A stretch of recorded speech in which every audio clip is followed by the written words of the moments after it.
Okay, Mary Kay, here's Will. He's going to give us the runaround of your toy here, so it's all yours, sir. Alrighty, how's it going? So yeah, I always like to get started with our coupler latch located right down here. So this is where we're going to be going to hook up that ball whenever we're trying to hook up to the trailer. So currently we're in the unlock position. This is how we're always going to want to insert that ball whenever we are hooking up to the trailer. Once we get that ball inserted, all we're going to have to do to lock it down is simply pull up as we're pressing in on this pin right here with my finger. So pressing in, we'll pull up, bring her down, and then we always want to make sure this little hook is latched in. That's how you're going to know you're in the lock position, and then you can slide your safety pin straight through your coupler lock located right here. Then that's how you know you're fully locked on. Once you're trying to de-hook, really straightforward, all we have to do is press in on that same little latch, simply pull right up, and that's going to unlock that from the ball. So yep, that's how your coupler locks and unlocks right there. Any questions? But you can put a lock in that hole so somebody don't steal it. Exactly, yes sir. We highly recommend that you get a key locked, just to be on the safe side. Okay. Alrighty, talking about our chains for a quick second. So, we have two sets of chains on the trailer. In the state of Georgia, it is a state law that we are always crossing up the chains whenever we are hooking up to the trailer. I'm not too sure about Virginia, that's where we said we're gonna be at. But I would just go ahead, always try to cross up your chains whenever you're hooking up. The second reason you cross up your chains, it forms a basket. So in theory, if you disconnect going down the road, instead of this coupler latch falling straight to the ground, that basket that the chains formed is hopefully gonna catch that coupler and keep you going a little bit longer. And hopefully you'll notice, hey, something's wrong, pull over and fix that situation. Yeah, if you feel it swerving, that's a clue. Exactly. So yep, just always remember to cross up your chains. And then moving along, one of the most important features on the hookup process, this guy right here. This is going to be the emergency breakaway cable for the trailer. So this guy, since it's on the left side of the trailer, it's going to attach right next to your left side chain hookup. We'll provide a little carabiner, we're just going to snap it in right next to that chain hookup. But what this guy does, in a state of emergency situation where you are going down the road and you do disconnect, it is going to pull out this pin due to the tension the moment you disconnect. The moment this pin gets pulled, it's going to lock up the trailer brake, so it's going to prevent it from rolling down the road, causing more damage to other items. I also mentioned this, if you're ever at a park destination, so you're at your campsite, and you see that this pin is pulled out, maybe you have children, grandchildren who like to pull on things, if you see this guy pulled out of its socket in a parked area, it's about a 20 to 30 minute window to get it back into its slotted area. Since these are electric brakes, and the moment you pull this guy, it tries to apply those electric brakes, really past 30 minutes, it could end up frying those guys, and you would have to replace those electric brakes. So yes, if we ever see this guy pulled out and you're at a parked area, just want to line it back up and pop it right back in. Is there anything that can give an audio tone? No, sir. So I'd have to jerry-rig something and say if it's open, give an audio beep. Correct. You guys, that's a thing you ought to add to that as a feature. That's a good idea for sure. Something like an alarm on the inside, something like that. Or just on an app or something. That is a good idea. You know. But yeah, currently do not have that. So I'm going to invent that and sell it to you and retire. There you go, make some money. Now it takes a crazy amount of tension to pull that guy out, so I doubt a small child would be able to pull it out. Yeah, it just, I mean, if you had a button on there that when it came out, it would signal. Exactly, yeah. Okay. That's a good idea. But yeah. Especially for young gals that don't know technology. Yes, sir. So, hold on. Sorry about the noise. Hey, could you tell those guys to quit working while we're doing it? Sorry about that. All right. But yeah, just always want to keep your eye on this guy right here. It's okay, here's this thing. He says if that pops out, you got to pay attention. So we'll kind of work it, see if there's something we can do to help you with that. All right. But any questions on that guy? Nope. Perfect. And so she has to unclip that when she actually... Yeah. Correct. It's just going to be a little carabiner. You just got to undo that guy and slide her right out. It's a wire and it's just a little carabiner that connects. It's a safety switch. Exactly. Okay. Alrighty. Then lastly, for our last part of our hookup process, we're going to have our 7-way cord. So your 7-way cord is what's going to give you your left turn, your right turn, your brake lights, all that good stuff, running lights around the camper. A great feature this guy does as well, as you're driving down the road, your vehicle, through the vehicle's alternator, is going to provide a battery charge to your house batteries. Okay. Only as you're going down the road. So say for example, you get to your campsite, I recommend this is the first cord we unplug. Right. Simple question on that. Yes, sir. If the car's parked but running, is it charging? No, sir. it has to be driving through the vehicle's alternators. And what's causing that? Is it the wheels turning? Exactly. So that's what allows it to get the battery charged to the batteries. Okay. Now, for example, if you were just idling and you plugged in, you're just draining your car battery. Second, wait, say that again? So say, for example, you have your car started and you're hooked up with your semi cord, but you're not moving, you're actually draining your car battery. So with enough time, you could end up killing your car battery, even if you're not idling. So say, for example, you get to your campsite, right? And you're not planning on dehooking or anything, you're just leaving everything attached for the night maybe. If you leave this cord plugged in, it's almost guaranteed you're gonna wake up with a dead car battery if we leave this guy in. What in the world is that? Yes, sir. So that's why I always recommend whenever you get to a campsite, first cord we unplug before we do everything. So we just don't want to forget that we leave this guy in. So yes. Is there a shut-off valve at the battery that we can No, do? sir. Second invention you need. Yes, sir. You guys been around this business a while and you missed this. Okay. But yeah, again, just always making sure that we do unplug this guy whenever we get to our destination, Okay. just to be on the safe side. Now, it all depends on vehicles, but we find 95% of the time, every vehicle is going to end up draining if you leave this cord plugged in. Okay.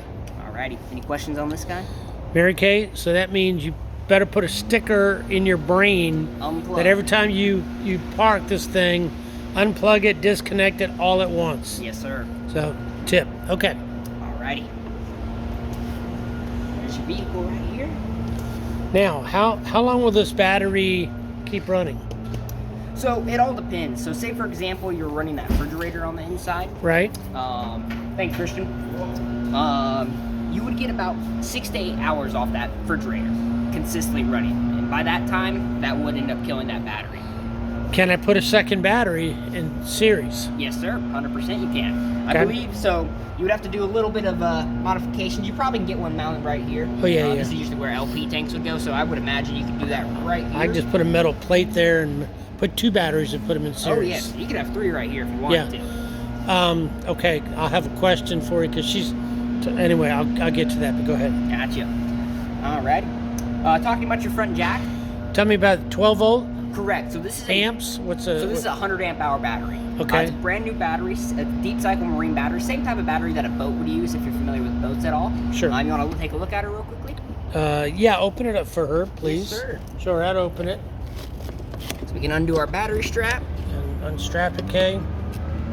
They're a little tight right there. Now, a couple things I do mention about this guy. So this is a wet cell battery. Yep. So we do want to make sure we're checking our cell levels at least 4 times per year. Yeah. So the easiest way to get these guys off is a little flathead screwdriver. Yep. Kind of get behind it, pry it open, and there's going to be a little line inside the cell. Yep. If that water level starts to drop under that line, Okay. Is it the little circle thing that goes down? exactly. Okay. Yes, sir. We're going to get distilled water to fill those guys back up. It has to be distilled water. Can't use alcohol, huh? Correct. Probably throw alcohol in there. You're going to destroy Okay, that what you battery. do, you pry these caps off. There's 3 circles in each one. They'll typically drain on the outside ones first. So you need to fill that up because if that water level drops below the battery, it won't charge because the posts are only about yay big. And if the water's below that, it won't charge. And that was the biggest scam on batteries that they did because they get the recharge back. Yep. And then they just reflush them out and you pay $100 and give them 95% of the battery Exactly. back. So you got to check those periodically. Okay. Awesome. But yeah, that's pretty much everything about that guy. Any questions or anything? If her battery goes wrong, okay, then you have to look at the positive and the negative. So you Exactly. need jumper cables with you when you're traveling because you can add those up and Yep, we got positive on this side, negative on this side. there's no indication of it. Why? So there's a little plus right there. I see it. So okay, you see right down here, there's a plus sign. That's your positive. So positive to positive, negative to negative. When you do a jump start. Okay. Awesome. Okay. Got it. Alrighty.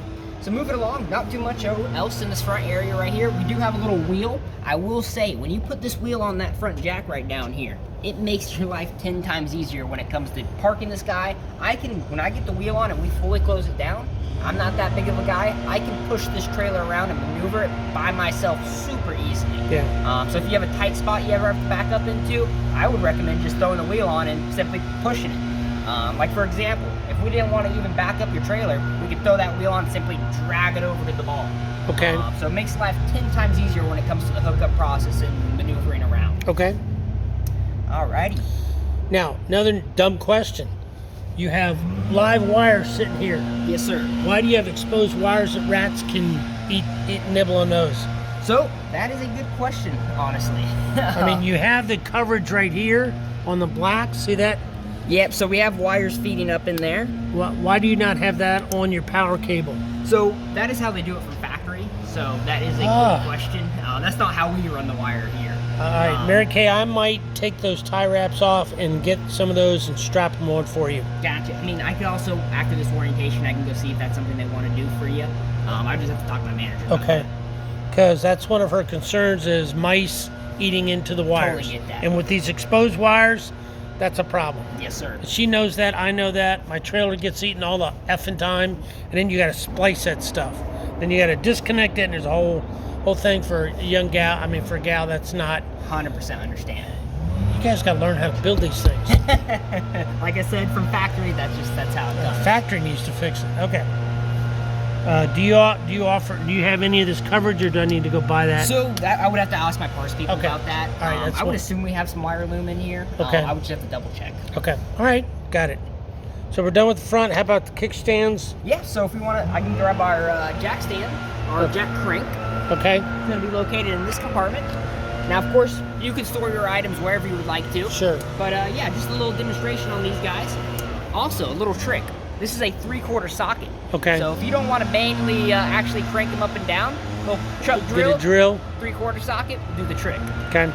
But yeah, if we are using the manual, So Kay, what he means is you could do a cordless drill with a socket on it and just and exactly. up Yes, and sir. down. So maybe that may be a birthday gift somebody can give you. There you go. But yeah, you simply, if we're using the manual jack, simply line her up and then cranking to our left, we'll bring that jack up. Counterclockwise brings it up. Clockwise brings it down. Now, the moment I make contact with the ground, Yeah. so these are only designed for stabilization. So I make contact, right? It's not going to lift it up or down? No, sir. No, sir. Okay. But I do maybe half more of a turn for a little bit more pressure. That is it right there. Okay. What if you got uneven ground? Do you have to put a block underneath it? Correct. Yes, sir. That's when we would recommend some sort of leveling block. I don't know if you've seen leveling blocks that you actually roll up on. Something like that would do the trick. Yeah, I'll give you some little 4x4 pieces of wood 2x4s and 4x4 pressure treated K that you can keep in your basket. That I would definitely recommend something like that. But yeah, and you have 4 stabilizer jacks all around the camper, and they're all going to operate the same. Okay. Alrighty. And what was that? A 3/4 socket? Yes, sir. 3/4 socket. Okay. Not metric, American. Alrighty. If you Okay. mind, we can kind of start sliding around this side Sure. of the trailer. Get out of the sun. Yes, sir. Set this guy down right here for a little bit. But yeah, moving along. Talking about this guy right here. Yes. This is going to be an external solar panel plug-in. So Okay. I don't know if you guys have ever seen the backpack solar panels, maybe. They're just solar panels that you carry around like a backpack. So if you want to get some extra trickle charge going to your batteries, all you have to do is get that external solar panel, plug it in right here, drag it out to a sunny field, and you're going to get some extra trickle charge going to your All batteries. right, so it's a two plug there. Is that a standard? Yes, sir. That's a universal port for a solar panel. So Okay. it says it's a Zamp solar plug-in, but you can get any brand. Does it matter how many solar panels she has? So no, you can get up to 2. So you don't want to overload it. So you can have 2 100-watt panels connected. Okay. What if she wanted to add panels installed on the top? So I'm not too sure if you are pre-wired for solar panels up there. I can hop on this ladder here and check actually for right now. Okay.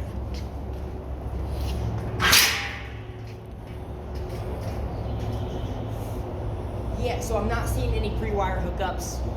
So that would you would have to do some modifications to get the hookups plugged in and installed. Okay. There's no pre-wire slots on this guy.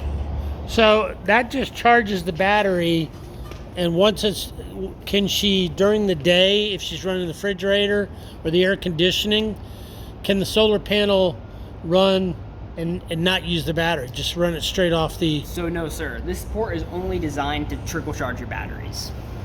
Man. Yes, you sir. guys- How long you guys been building these things? We'd have never built these guys. Oh, really? Yeah, these are just from factory. How long the factory been building them? Oh, many years, I'll say that. Many years. Do they have any engineers? Sorry. That's a good question. That's a good question. Okay. But yeah, just an external solar panel plug-in. So you can put 2 panels in, and how much voltage does that give, and how long does it take to charge that battery? It all depends on where you're at, right? So If she still got that plugged into her car, is that charging the battery too? only if you're driving down the road. No, the solar. Oh, the solar? And you have like the solar panel. Where would you have the solar panel? An external just sitting out next to it. Oh, and you're not driving. Yeah. Oh, yes. So that's not going to charge the vehicle, No, just the batteries. but it's not going to drain the battery, her car, if she had a solar panel hooked up, would it? No. Oh, yes, sir. It definitely will. Yes, sir. Then what good would the solar be? Because it's only a small trickle charge. It's not the most efficient way to charge your batteries. The most efficient way to charge your batteries. So you can't run your internal devices off of a solar No, and sir. not use the battery. It's got to go through the battery. Correct. Yes, sir. What if you put a bigger battery in, or multiple batteries? So no, I do know for a fact this is only designed for charging purposes. That's all that guy will ever do. Okay, it's kind of useless then. Correct. Now it's nice if you're boondocking, so you don't have a way to actually plug into the trailer. You know, Okay. just have an extra trickle charge going to the batteries to be on Okay. the safe side. It can be handy. Okay. But again, it's a very slow charge rate. Okay. All right. Got it. Alrighty. And the lights come on when you're driving, or do you have to turn your headlights on? So you do have to have your headlights in the manual position. Unless if you're in the auto position, your running lights are just going to kick on when your headlights kick on at nighttime. Okay. All right. Got it. So a couple information tags to point out to you. So this guy right here, this is going to be your tire information tag. So talking about the tires in general for a quick second. Yep. Your tire pressure is set to 65 PSI right now. That's what we go off of. Yes, sir. We go off the manufacturer tag for all of our campers at this dealership. Okay. Then one more thing about the tires, talking about the lug nuts specifically. Yep. So we torque our lug nuts down to 100 foot/pounds, and we do want to recommend, we recommend that we're checking this about every 6 months. Okay. So it's going to be the same 3/4 socket.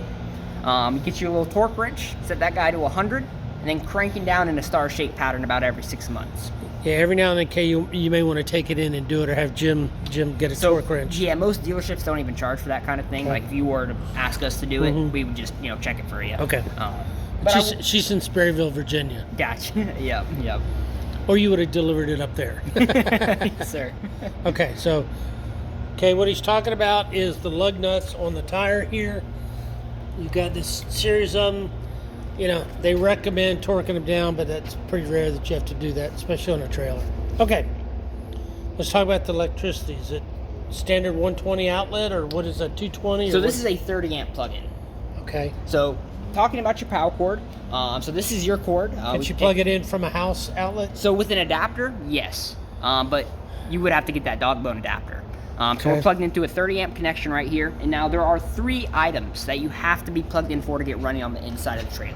Okay. So that's going to be the AC. That's going to be a microwave. Don't believe there's a microwave on this camper. No. Then your 110 outlets around as well. So you do have to be plugged in the 30 amp to get power to those guys. Okay, but they're all wired inside for that. Correct. Yes, sir. So you didn't have to do any wiring internally. Oh, no. Everything's Okay. already hooked up. For you. Okay, just checking. Yes, sir. And like you were talking about those adapters. So if she was at her house and just wanted to charge it up, she'd have to have a 30 amp outlet put in from the power company? So no, sir. Like we were just mentioning, that dog bone adapter that goes from 30 amp to 110. If you have that adapter, you can still plug into your household outlet and charge up your batteries. Okay, so she would have to get that outlet, and they could run an extension cord from the house out to it, correct? Correct. Okay. And where does she get those outlets? Do you sell them? So the adapters. Yeah. So yes, we do sell those here. Yep. Okay. So once you go into that little parts walkthrough, if that's something you want to pick up from us, you'll be able to do that then. Okay, got it. All right, and that's a standard that's in a campground, correct? Exactly. Standard 30 amp plug-in. I don't know if you want to walk over here and I can show you what it looks like. Yeah, pop that lid up, would you? Just to... It's okay, it's just you could put a 30 amp in your house, have electricity come out, and put one of these plugs in, or you could come out of extension cord with a dog bone that he says, and plug the extension cord directly in with that adapter. Exactly. Got it. Now, if you are going off that dog bone, it's only for charging purposes. Yeah. You don't want to get in there and turn the AC on or charge a bunch of phones or anything like that, because you could end up burning out that household outlet. God. Yes, sir. So only charging purposes if you are using that dog I'll bone. tell you, I'm disappointed in all the basics that this common sense doesn't have. Yes, sir. Okay. All right, freshwater connector. Yep, so this is going to be our freshwater connector. I did not hook this up yet. Is that something you want me to grab and we can hook up real quickly? No, it's a screw on with the standard hose. Exactly. So you get your standard hose, hook her up right here. Now, there is a max pressure that you can exceed. The max pressure that you can shoot through here is going to be 50 PSI. So if you're hooked up to a pressurized water line already, you want to make sure there's a working water regulator in place to make sure you're not exceeding 50 PSI. Is that a standard household hose or? So most households don't have pressurized, like for example, my household doesn't have pressurized water. I'm just saying, for example, if you're at a campsite, a lot of campsites have pressurized water lines for you to hook up off of. Okay. So if you are doing that, you just want to make sure you're not exceeding 50 PSI. Okay. Because if you do shoot higher than that, good chance you're not going to be having a fun time in there. Line's going to pop somewhere. Okay. Become a flood zone very quickly. All right, and the drain. Yes, sir. Drain is going to come out. All your water, sorry, it's going to be actually on this side. Yep. Located right down here. So you just want to make sure you pop your cap off. So you pop this guy off. Yep. And when you're running that sink on the inside, all that water is going to drain out right here. So there's no catch inside there at all. It's just Correct, straight out of the camper. drain it right out onto the campground. Yes, sir. Now, most campsites are going to want you to have some way to catch that water. Okay. So I would recommend me like a little 5-gallon bucket or something to catch the water. Gotcha. Okay, got it. Alrighty.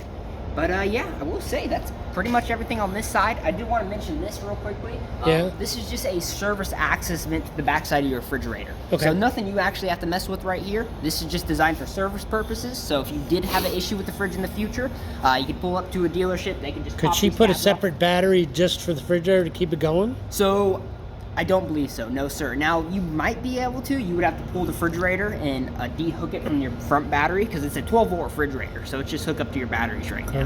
now. So you would have So to it do only some lasts wiring. 8 hours? 6 to 8 hours, yes sir, off a fully charged battery. And you're running that at the max. What if you're sleep more than 8 hours? It turns So- off? So it doesn't turn off. You would end up losing your batteries on the camper. Okay. All right. Got it. So multiple batteries is clearly an option. Yes sir, that's definitely the way to go. Are we going to be doing more boondocking? So out in the middle of nowhere with no I way have to no turn? idea. It doesn't matter. Gotcha. Answer's yes. You know, plan for the worst. Yes sir. Okay. All right. We got it. On the back, you got a spare tire. Yep, we got spare tire location Does back that here. does that come off with a 3/4 socket. 3/4 socket? So that's pretty common. Okay. It's got brackets on the back here that hold it in. Exactly. And all you have to do is take it off. It's got a couple nuts there that you take off, two nuts, Yes sir. and it's got the tire pressure. Okay, fine. Got it. Alrighty. Yeah, All right. that's pretty much everything on this Got back it. side. Okay. Swinging around again, not too much. They don't over make here. that lid a seat. Sorry. They don't make that lid a seat. No sir. I mean, if they flipped it down, it'd be perfect seat out here. I like the way you think. I like the way you God, this is common sense, guy. But yeah, simply just compartment storage. Yep. Little hook right here is what holds that lid up. Okay. But yeah, you can fill this guy up with whatever you guys would like to. Okay. Um, I think I'll have her drill a hole and put a leg down, and two of them you can sit on, There you go. or extend the legs or something. Yes, sir. All right. Okay. Power Moving along. outlets. Yeah, we're gonna have our power outlets for the outside. Remembering that we have to be plugged into our 30 amp power cord to get power out of these guys. Okay. And that won't work off the battery. It will not work off the battery. That has to be plugged in. So if she had a separate battery, could we drive those without? No, sir. You would have to get an inverter to actually invert that battery power to these outlets. So you could potentially, but you would also have to install an inverter in the camper. Okay. So it's got to be. That only works plugged into your Correct. 30 amp or your cord with the thing. Yes, So, sir. okay, you're going to have to get that adapter plug. I'll see if they've got it here. Air conditioner, Yep. fine. AC located Door, right here. another connector. Yep. You got brackets here that help make it go up. You got an arm up here. Yep. Our wind bars right If you here. see this wind bar right here, okay, you're gonna pop that out, and that's how you pop it up or pull it down. So Exactly. that's gonna make it easy for you. All right, let's show you how to dismantle this thing. I think you know how to do that. Fold it up, and let's do that. All right. Do you want to hop inside? Any questions on the inside of the trailer or anything like that? Nah, I think that's pretty basic. Yeah, I mean, you pretty much have your AC controls. It comes with a remote. Really easy to use, honestly. Just have your mode button, temperature adjustment, fan. is it heat too, or just? Does not heat. Well, how do you heat this thing? So there is no heater on this camper. Yes, sir. Can you add a heater? Is So it an yeah, option? You can, so I would recommend, if you know if you're going to be able to be plugged in, a little space heater, that would do the trick, a little electric space heater. That's going to drain your battery, isn't it? So, no sir, because you're going to be plugged into the camper charging up your batteries to use those outlets. Oh, wait a minute, I'm confused on that now. So if you're going to use like the space heater route, so remember, to get power out of these outlets, you have to be plugged in to that 30 amp cord, and that 30 amp cord is always So going what, to be... what if you're not in a campground? You're not just, out, we have camper property. What does she do? So in that situation, that would be where you would want to look to install a furnace or something like that. Okay. So you got no heat, Kay. This is just a summer camper. It's not a winter camper. Correct. Okay. All right. Show them how to take it down. I think the rest is pretty easy. Yeah, so if you want, we can hop in the inside, so that's where the tear down process starts. Yep. So we can hop inside. So, okay, this door latches, just to let you know. They split. Okay. Alrighty, I'm gonna turn the AC off, so don't forget about that, guy. AC has remote control, Kay. Has it here. No Yep. big deal. Really straightforward. You got your power button, temperature options, and then your fan speed adjustment, and then you can set a timer as well. And again, how long? This only runs 6 to 8 hours. So no, sir, this will run forever because you have to be plugged into that 30 amp power cord to get power to this guy.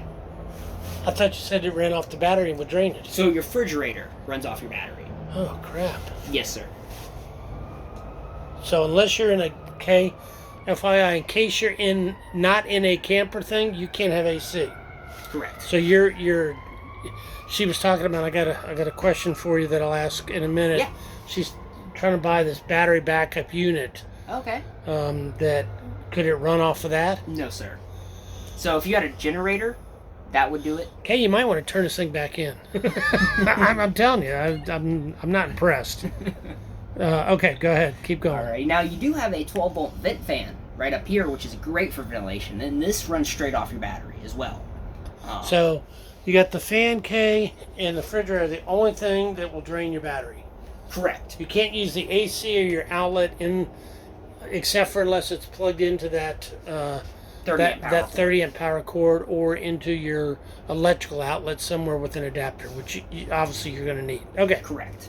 Okay. And remember, if you're plugged in off that adapter, you do not want to turn that AC on. That adapter is strictly for charging purposes. Well, how does she run that if So like I said, a generator, or you actually do get a full 30 amp plug-in installed at your house. what current does that use? So I don't know that off the top of my head. I would have to double check with one of my shop managers. But I can definitely get you that information. It's useless if you're not. So that only runs off the battery. So no, sir, that only runs off that 30 amp power cord. Okay, so you have to be plugged in to have air conditioning.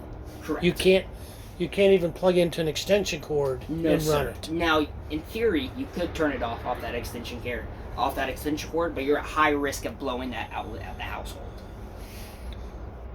So that's why we recommend, if you're using that dog bone adapter, charging purposes only. But it's just charging the battery, but it's not going to run that. I'm confused Correct. Yeah, it's only designed for charging purposes. now. So what's powering this again? The 30 amp power cord, But you just said that was only for charging. when you're using the adapter. So if you're using that dog bone adapter that plugs into 110 outlets, that's only designed for charging purposes. It's not powering the unit. So it is. It's doing it's still charging your batteries up, and that battery is Yeah, but it's not running anything. correct. It's not going to run this AC. So, okay, in other words, pay attention. Your AC is only valuable when you're plugged up to 30 amp Exactly. at a campground, Exactly. which is almost useless. And like I said, there are generators that you can get to power it if that's something you Okay. want to do. If she's getting a generator to power it, how does she work that? So it all depends on the generator you get, I guess, as well. So you'll have your plug-in that will plug into the generator, or so you turn the generator. Well, the on. generator normally comes out with 120 volt. Exactly. So you turn that generator on. That's when you're going to plug your power cord into that generator, and then the other side will plug into the camper. But that's the extension cord. So no, sir. That's you. You're just plugging it in straight into your 30 amp cord. So you're not using a dog bone adapter or anything like that. This is getting very complicated. I don't understand how she's going to be using this to just run the effing air conditioning. So the best way to put it is the only way to turn this AC on is to be plugged in like we are right now with that 30 amp cord. So the only ways you're going to be able to do that is either you install a breaker box like we were showing you out there, like when we have it set up, or at a campsite. But you can't power it with an external generator. No, yes sir, you can totally power this guy with an external generator. Well, how do we do that? So you would have to get the generator, and like I said, it all depends on which generator. I mean, a battery. She's thinking about buying a separate battery backup system. Gotcha. A Jacqueline or something. Jackery? Like that. Jackery, yeah. Yeah. So those are designed for, I believe, charging purposes on your batteries to always make sure your batteries are maintained. No, it's an alternative battery system. Okay, gotcha. I'm not too familiar with that guy then. Yeah. So I'd have to look at that, do some information research on that guy. Just for example, like for right now, this is only hooked up for going off that 30 amp cord or a generator. And then if you do have the generator, my parts guy would be able to tell you exactly what sort of generator you would need. Okay, we'll need to get that. Exactly. So basically, okay, this air conditioner is useless unless you're in a campground. That's one way to think about it, yes sir. Well, it's the simplest. Okay. All right, got it. Sink does not capture any water. It just, you have to be physically plugged in, and it drains immediately from this drain out to your bucket or whatever. Yes sir. On off, it goes up when you put the sides down. Make sure both of them are down.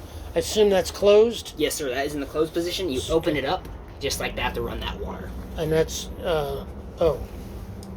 okay. So that's open and it's just closed. Okay. Yes sir. So to get that K, this is how you turn it on. Give me water. Give me off water. When you're in here, it doesn't matter. You should always just keep it in the down position and just turn it on and off this way. Exactly. Got it. Okay. Alrighty. Do you want a quick overview on the refrigerator? It's really straightforward. So you got your little travel latch right there. You just undo that guy. Yeah. She'll open up. It's just a fridge. It's not a freezer. Correct. And then your controls are going to be located right here.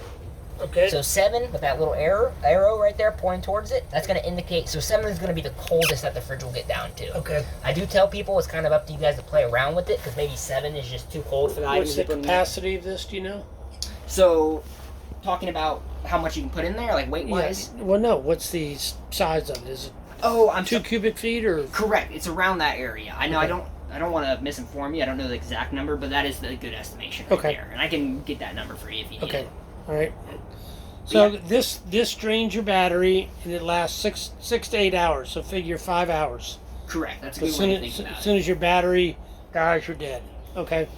And then don't open the refrigerator unless you're ready to do it, or put ice in there. That's a good idea as well. Just put a bag of ice in there and cool it up, and then can you disconnect it from the battery? So you can turn it off, located right here. You just bring the switch all the way to the 0 position. Gotcha. And that will turn off the refrigerator. All right, okay, so you can put a